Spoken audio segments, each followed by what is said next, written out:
പ്രിയപ്പെട്ടവരെ, എല്ലാവർക്കും നമസ്കാരം. പുതിയൊരു വീഡിയോയിലേക്ക് എല്ലാവർക്കും സ്നേഹം നിറഞ്ഞ സ്വാഗതം. അപ്പോൾ ഇങ്ങനെയൊക്കെ ഒരു ഇൻട്രോ പറഞ്ഞിട്ട് ഇവർക്ക് വീഡിയോ ഇട്ടിട്ട് ഒരുപാട് കാലമായി. ഇപ്പോൾ ഈ അടുത്തായിട്ട് ചെറിയ ചെറിയ നമ്മുടെ പെയിൻറ്റിങ്സ് ആയിട്ട് ബന്ധപ്പെട്ടിട്ടുള്ള കുറച്ച് ചെറിയ ചെറിയ വീഡിയോസ് ഇടാറുണ്ട്. മെയിനായിട്ട് കേക്കിൻ്റെ ഒരു സംഭവം കാര്യങ്ങളൊക്കെ ആയിട്ടാണ് ചാനൽ തുടങ്ങിയതെങ്കിലും കേക്കിൻ്റെ ഓർഡർ തീരെ ഇല്ലാതെയായി. പിന്നെ ഉള്ളതൊക്കെ സാധാ ഓർഡിനറി കേക്കും കാര്യങ്ങളൊക്കെയാണ്. അപ്പോൾ അതുകൊണ്ട് തന്നെ വീഡിയോസ് ഇടാതെയായി, ചാനലൊക്കെ ഒന്ന് മൊത്തത്തിൽ ഡൗൺ ആയി. വീണ്ടും മെല്ലെ മെല്ലെ കൊണ്ടുവരാൻ ശ്രമിക്കുകയാണ്. ഇനി എന്തായാലും എന്തെങ്കിലുമൊക്കെ ആയിട്ട് വീഡിയോസ് വന്നുകൊണ്ടേയിരിക്കും. ഇപ്പം കുറച്ച് ദിവസത്തെ ഒരു ഗ്യാപ്പ് വന്നിട്ടുണ്ട്, ഡ്രോയിങ് വീഡിയോ പോലും ഇടുന്നില്ല. അപ്പോൾ ഇപ്പോൾ പുതിയ സബ്സ്ക്രൈബേഴ്സൊക്കെ പെയിൻറ്റിങ് കാണാനുള്ള താല്പര്യത്തോടെ ആയിരിക്കും ചാനലിലേക്ക് വരുന്നത്. അവർ ക്ഷമിക്കുക. ഇടയ്ക്ക് ഇത്തരത്തിലുള്ള ചെറിയ ചെറിയ വീഡിയോസും കൂടി വരുന്നതായിരിക്കും. ഓക്കെ, അപ്പോൾ ഇന്നൊരു ചെറിയൊരു കേക്കിൻ്റെ ഒരു വീഡിയോ ആണ്. ഒരു കേക്ക് നമുക്ക് എങ്ങനെ ഏതൊക്കെ രീതിയിൽ നമുക്ക് എങ്ങനെ ഉണ്ടാക്കിയെടുക്കാമെന്നുള്ള A to Z കാര്യങ്ങൾ പറയുന്ന ഒരു ട്യൂട്ടോറിയൽ എന്ന് വേണമെങ്കിൽ പറയാം.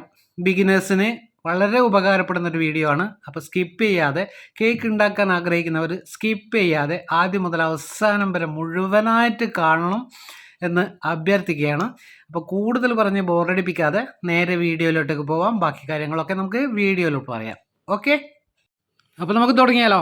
അപ്പം നമ്മൾ ഒരു 1/2 കിലോ വാനില കേക്കാണ് ഉണ്ടാക്കുന്നത്. ഒരു 1/2 കപ്പ് മൈദ നമ്മൾ എടുക്കുന്നുണ്ട്. ഒരു അരിപ്പയിൽ ഇട്ടിട്ടുണ്ട്. വാനില കേക്കിൽ തന്നെ നമുക്ക് സ്റ്റാർട്ട് ചെയ്യാം അല്ലേ. അപ്പോൾ ഇതാ ഒരു 1/2 ടീസ്പൂണ് ബേക്കിംഗ് പൗഡർ, പിന്നെ ഒരു നുള്ള് ഉപ്പ്, പൊടിച്ച ഉപ്പ്. ഓക്കെ, ഈ 3 സാധനം മതി നമുക്ക് ഡ്രൈ ഇൻഗ്രീഡിയൻസിന്. ബേക്കിംഗ് സോഡയൊന്നും ആവശ്യമൊന്നുമില്ല. ഞാനിപ്പോൾ ബേക്കിംഗ് സോഡയൊന്നും യൂസ് ചെയ്യാറേ ഇല്ല. ഏത് കേക്ക് ആയാലും ബേക്കിംഗ് സോഡ യൂസ് ചെയ്യാറില്ല. അപ്പോൾ നന്നായിട്ട് 2-3 തവണ അരിച്ച് വെക്കണം. അടുത്തത് നമ്മളൊരു പാത്രം എടുത്തിട്ട്, നമുക്ക് 1/2 കിലോ കേക്കാണല്ലോ, അപ്പോൾ നമുക്കൊരു 2 മുട്ടയാണ് വേണ്ടത്. 2 മുട്ട നല്ല പാത്രമൊക്കെ നല്ല ക്ലീനാക്കി അതിൻ്റെ അകത്തേക്ക് നമ്മളൊരു 2 മുട്ട പൊട്ടിച്ചിട്ട് ഒഴിക്കുകയാണ്. 2 മുട്ട പൊട്ടിച്ചു. അപ്പോൾ ഞാനിത് ചെയ്യുന്നതെന്ന് വെച്ച് കഴിഞ്ഞാൽ, ഞാൻ ഇതിൻ്റെ മഞ്ഞ മാറ്റി വെക്കുന്നുണ്ട്. ഞാൻ ആ രീതിയിലാണ് കേക്ക് ചെയ്യാറ്. ആദ്യം വെള്ളം അടിച്ച് പതപ്പിച്ചതിന് ശേഷം മാത്രമേ ഇതാക്കൂ. അപ്പോൾ നമ്മളൊരു 1/2 ടീസ്പൂണ് വാനില എസൻസ് എടുത്ത് വെക്കുക. ഒരു 1/4 കപ്പിൻ്റെ പകുതി ഭാഗം സൺഫ്ലവർ ഓയിൽ എടുക്കുക. പിന്നെ ഒരു 1/2 കപ്പ് പൊടിച്ച പഞ്ചസാര എടുക്കുക. പിന്നെ ഒരു 2-3 ടേബിൾ സ്പൂണ് നമ്മളെ റൂം ടെമ്പറേച്ചറിലുള്ള പാല്. ഇത്രയും സാധനങ്ങളാണ് നമുക്കിപ്പം വേണ്ടത്. ഓക്കെ, അപ്പോൾ നമുക്ക് നമ്മുടെ മുട്ട പൊട്ടിച്ച് വെച്ചത് അതിൻ്റെ ആദ്യം വൈറ്റ് ബീറ്റ് ചെയ്യാം. അപ്പോൾ ബീറ്റ് ചെയ്യുമ്പോൾ എപ്പോഴും ശ്രദ്ധിക്കേണ്ടത്, ആദ്യം ലോ സ്പീഡിലായിരിക്കണം ബീറ്റ് ചെയ്യേണ്ടത്. ആദ്യം തന്നെ സ്പീഡ് കൂട്ടിയിടണ്ട. ഫസ്റ്റ് 1, അത് നമ്മൾ മിക്കവാറും ബീറ്ററിൽ 5 വരെ ഉണ്ടാവും. അപ്പോൾ അതിൽ 1 ഇതായി കഴിഞ്ഞാൽ കുറച്ചൊരു അതിൻ്റെ ഒരു ബബിൾസും കാര്യങ്ങളൊക്കെ വരും. അത് പോയതിന് ശേഷം നമുക്ക് സ്പീഡ് കൂട്ടി കൊടുക്കുക. ഒരു 3 വരെയൊക്കെ എഗ്ഗ് ബീറ്റ് ചെയ്യാൻ നമുക്കൊരു 3 സ്പീഡ് വരെയൊക്കെ വേണ്ടി വരും. അപ്പോൾ ഇത് നല്ല എന്താ പറയുക, വേറെ തന്നെ ഒരു ടെക്സ്ചറിൽ വരും. അതായിക്കഴിഞ്ഞാൽ നമ്മുടെ മുട്ടയുടെ മഞ്ഞ കൂടി ഞാൻ അതിൻ്റെ അകത്ത് ചേർത്ത് കൊടുക്കും. ഞാൻ ഈ രീതിയിലാണ് ബീറ്റ് ചെയ്യാറ്.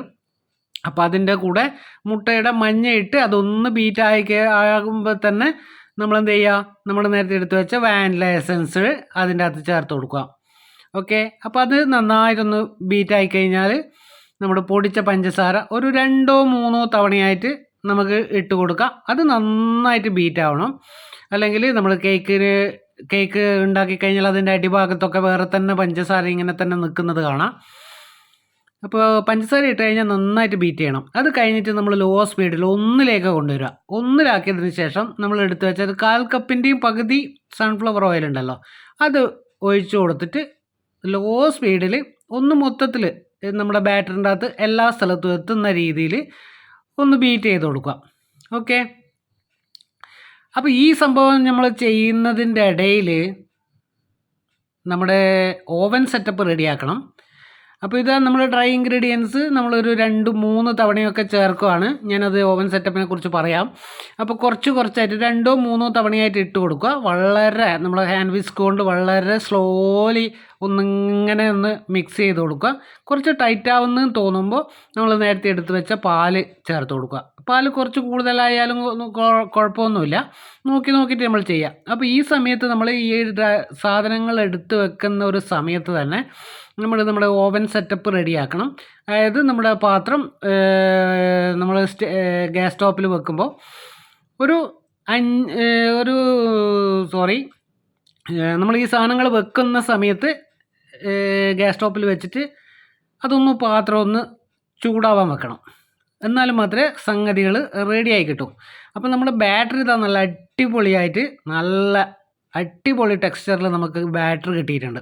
അപ്പോൾ നമ്മൾ നേരത്തെ റെഡിയാക്കി വെച്ചിട്ടുണ്ടായിരുന്നു കേക്ക് ടീന് ബട്ടറൊക്കെ തേച്ച് ബട്ടർ പേപ്പറൊക്കെ വെച്ച് കുറച്ച് മൈദയൊക്കെ തൂവി കൊടുത്ത് ഇതാ നല്ല റെഡിയാക്കി വെച്ചിട്ടുണ്ട്. അപ്പോൾ നമ്മുടെ ബാറ്ററി ഈ ഒരു 6 ഇഞ്ചിൻ്റെ ടിന്നാണ് എടുത്തത്. 1/2 കിലോ കേക്കാണല്ലോ, 1/2 kg കേക്കിന് 6 ഇഞ്ചിൻ്റെ ടിന്നാണ്. അത് സ്ക്വയറോ റൗണ്ടോ ഏത് വേണമെങ്കിലും എടുക്കാം. ഞാനിപ്പോൾ റൗണ്ട് ടിന്നിലാണ് ചെയ്യുന്നത്. ഓക്കെ, അപ്പോൾ ഓവൻ സെറ്റപ്പ് അങ്ങനെ റെഡിയാക്കി കഴിഞ്ഞാൽ നമ്മൾക്ക് അപ്പോഴത്തേക്ക് ഈ ഒരു സമയമാകുമ്പോഴത്തേക്ക് ഇത്രയും സംഗതികൾ നമ്മൾ ചെയ്ത് വരുമ്പോഴത്തേക്ക് നമ്മളെ പാത്രം ചൂടായി നല്ല അടിപൊളിയായിട്ട് കിട്ടും. ഓക്കെ, ഓവനിലാണെങ്കിൽ ഓവൻ്റെ അതിന് കറക്റ്റ് ഡിഗ്രിയിൽ ചൂടാ ഒരു 10 മിനിറ്റ് മുമ്പേ പ്രീ ഹീറ്റ് ചെയ്യാൻ വെക്കണം. അതേപോലെ തന്നെ സംഭവം ഓവന് പകരം നമ്മൾ പാത്രം എടുക്കുമ്പോൾ അതേപോലെ ഒരു 10 മിനിറ്റ് മുമ്പിട്ടേ വെച്ചിട്ടൊന്ന് ചൂടാക്കി എടുക്കുന്നതെന്നുള്ളൂ. ഓക്കെ, അപ്പോൾ നമ്മുടെ ബാറ്ററി നന്നായിട്ട് എടുത്ത് ഇതിൻ്റെ അകത്തൊരു സ്ക്വിറൽ എടുത്തിട്ട് ഒന്ന് കറക്കി കൊടുക്കുക, അതിലുള്ള ബബിളും കാര്യങ്ങളൊക്കെ. അപ്പം നമ്മൾ ഒരു 25 മിനിറ്റാണ് കേക്കിന് ആവശ്യമായിട്ട് വരുന്നത്. 25 മിനിറ്റ് കൊണ്ട് നമ്മളെ കേക്ക് അടിപൊളിയായിട്ട് കിട്ടിയിട്ടുണ്ട്. അപ്പോൾ അതിൻ്റെ ഇടയിൽ ഫോൺ വന്ന് പിന്നെ ഫോണ് റെക്കോർഡിലിടാൻ വിട്ടുപോയി, അതാണ് ആ ഒരു ഭാഗം കാണാത്തത്, സോറി.